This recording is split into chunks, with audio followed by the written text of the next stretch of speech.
The leader of the indigenous people of Biafra, IPOB, Nnamdi Kanu, will not shift from his earlier push against the marginalization of the southeast region, even if he is released from detention.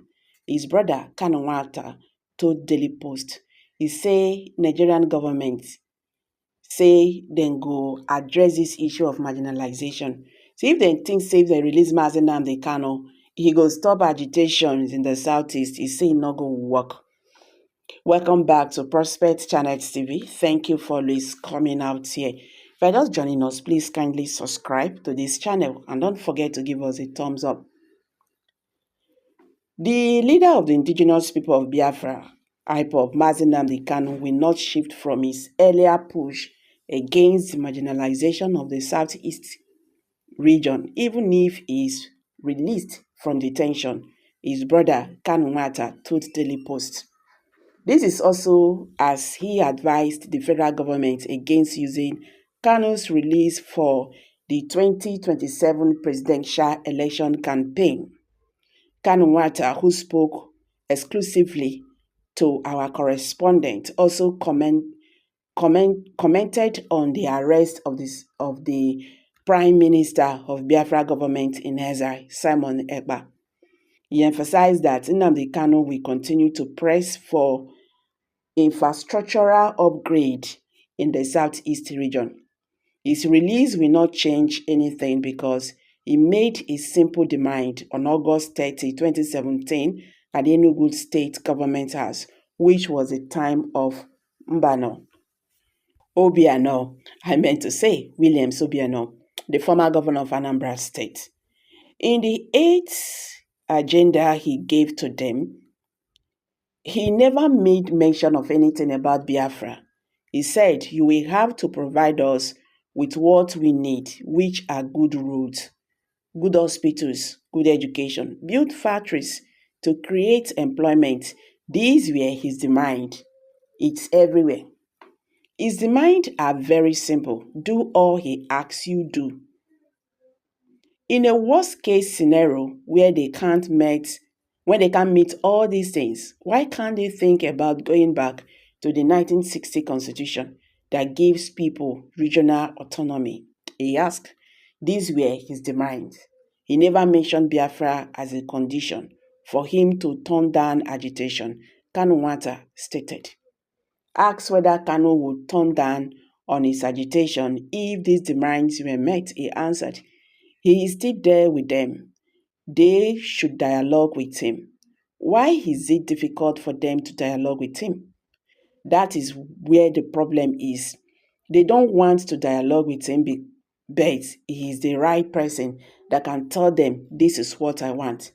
There are people he is working for who understand, but they have to dialogue with him. After the 2017 meeting, what did they do? Dave Omayi, who was the then chairman of the Southeast Governors Forum, went to Abuja and sent Operation Python Dance to come to my house and kill everybody. That was exactly what happened. Anybody who knows Kanu should know that he's resolute and never a problem. He meant well for everybody. Till tomorrow.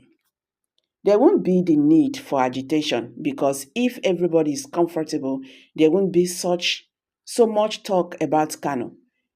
Is he the only one agitating? Shaware is there agitating. The north part of Nigeria is saying the same thing, that they are being suppressed. The people are tired of the union. Something must change. It is time Mr. President must call the people and listen to them. There is no way we can allow the United Kingdom to be running Nigeria from London. There are a lot of court orders, but the Nigerian government has refused to obey these orders, which is very sad. And that means nothing meaningful will happen in Nigeria because the judiciary, the masses, and the journalists that should come out and say enough of this mess are not saying enough. I don't think anybody is comfortable in this country, Nigeria. How can you buy a bag of rice for 100,000? How much is people's salary? He asked. Nobody should blame anybody. What we are seeking is a better life. The price of petrol is hardened. In Venezuela, it is the opposite side of it. So, what is wrong in that country? That is the question everybody is asking. So, nobody should blame anybody for agitating, because if Nigeria is functioning, nobody will want to do that. But at the moment, it is not functioning, and it will never function unless they do a thorough overhauling in the country.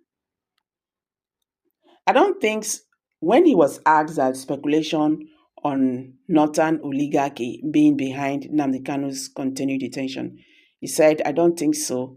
In my own view, even though my brother was renditioned during Buhari's administration and President Bola Tinubu inherited it, he's still playing along the line.